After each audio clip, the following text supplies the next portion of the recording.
अगर ये ना होता अभी हम सही ना होते, मईशत ठीक ट्रैक पर ना होती तो ये तो 300 पे जाता। सर आप क्या कहेंगे, आपकी मायराना राय क्या कहती है इस पर? मैं आपसे यह कर दूं कि इस किस्म के जो बयानात होते हैं वो आमतौर से सियासी बयानात होते हैं। अच्छा। जो जब उनकी इख्तिदार संभाला था तो उस वक्त 124 रुपए का $1 था जी। और स्टेट बैंक जिसकी ये जिम्मेदारी है कि शरह सूद को कंट्रोल करे, रुपए की कदर को कंट्रोल करे, उनका ये रिकॉर्ड पर बयान मौजूद है जो फाइनल अथॉरिटी है कि ये जो शरह है ये हमारी जमीनी हकाइक से हम आंग है।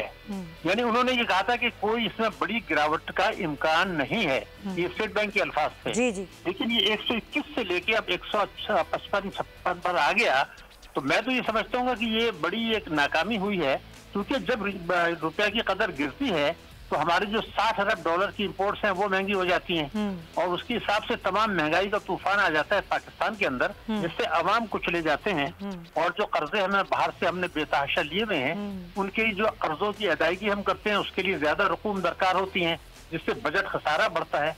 तो अल्टीमेटली मईशत और अवाम मुतासर होते हैं और ये बदकिस्मती हमारी है कि हमारी तमाम कोशिशों के बावजूद हुकूमत बरामदात में इजाफा करने में नाकाम रही है। हालांकि उन्होंने उनको बेतहाशा मराद दी और रुपए की कदर भी गिराई, तो हुकूमत को तवक्को थी कि बरामदात बढ़ेंगी, लेकिन चूंकि उन्होंने बिजली, गैस और पेट्रोल के नर्ख बढ़ा दिए और शरह सूद जैसे आपने कहा ऊंचा रखा, तो उसकी वजह से हमारी बरामदात 2019 में बढ़ने के बजाय गिरी है। बिल्कुल मेरे ख्याल से जो बड़ी नाकामी तस्वुर की जाती है। सर शाहिद साहब, आप ये जो मामलात हैं, अभी कुछ दिनों पहले ज़ाहिर ये रिपोर्ट भी आई थी जो करंट अकाउंट खसारा है वो स्टेबल हुआ है, उसकी स्टेबिलिटी से आवाम पर तो कोई असरात मुरतब नहीं होंगे, उनके लिए तो वही महंगाई है, वही अशिया ज़रूरत की कीमतें बढ़ रही हैं। तो सर आपको क्या लगता है ये सूरत हाल देखते हुए आवाम को कोई रिलीफ मिलेगा 2 या 3 सालों में? देखिए, मैं आपसे बड़ी जिम्मेदारी से, पूरी जिम्मेदारी से बता रहा हूँ और इसमें कोई जो है कोई चैलेंज नहीं कर सकता कि ये जो करंट अकाउंट डेफिसिट में कमी आई है इसकी बहुत भारी कीमत अदा करनी पड़ी है। मैं मानता हूँ कि हमारी करंट अकाउंट डेफिसिट कम हुआ है, लेकिन उसकी वो किस तरह से कम किया है उसका जो नतीजा क्या हुआ मैं आपको बताता हूँ मुख्तसरन। शरह नमू जो 5.5% थी वो 3.3% पर आ गई।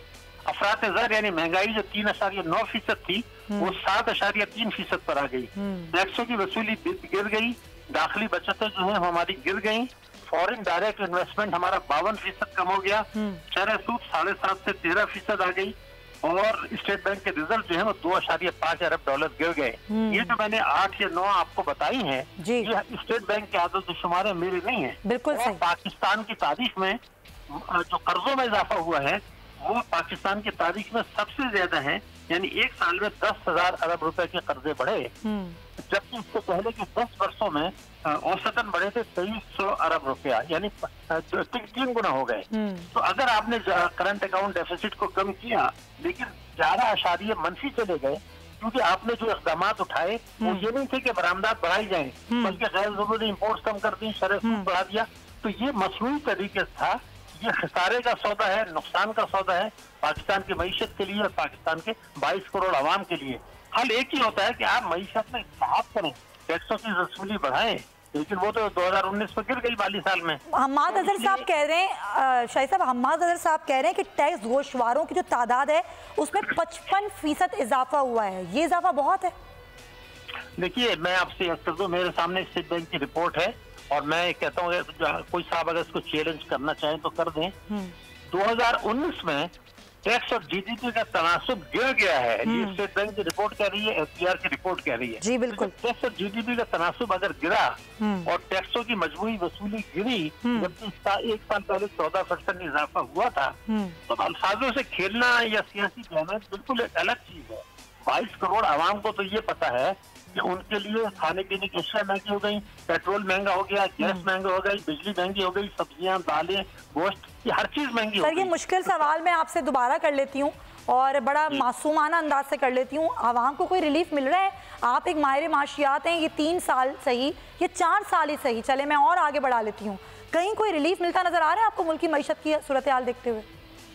देखिए, मैं आपकी खिदमत में ये अर्ज कर दूं कि आलमी बैंक की रिपोर्ट मेरे सामने है।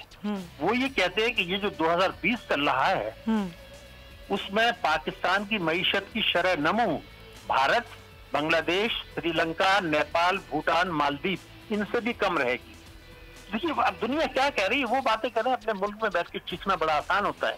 अगर मेरी शरह नमूद 2.4 रहती है तो ना रोजगार कहाँ से आएगा, मुझे आप बता दीजिए। टैक्सों का जो हमारा निजाम है वो ऐसा है कि आवाम पर टैक्स का बोझ डाला जाता है।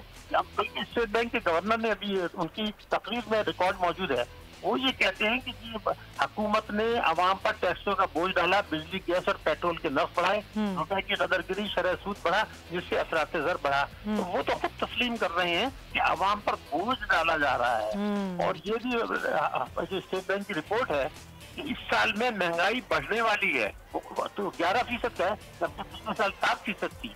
इनको विरसे में मिली थी 3.9%। तो यानी कि आप ये कह रहे हैं कि 2020 में भी महंगाई बढ़ेगी ही, कम नहीं होगी? मैं नहीं कह रहा ये स्टेट बैंक की रिपोर्ट कह रही है। बिल्कुल सही कह रहा है, वर्ल्ड बैंक कह रहा है, मैं भी कह रहा हूँ, लेकिन ये तो स्टेट बैंक की रिपोर्ट कह रही है ना। बिल्कुल सही शाहिद साहब।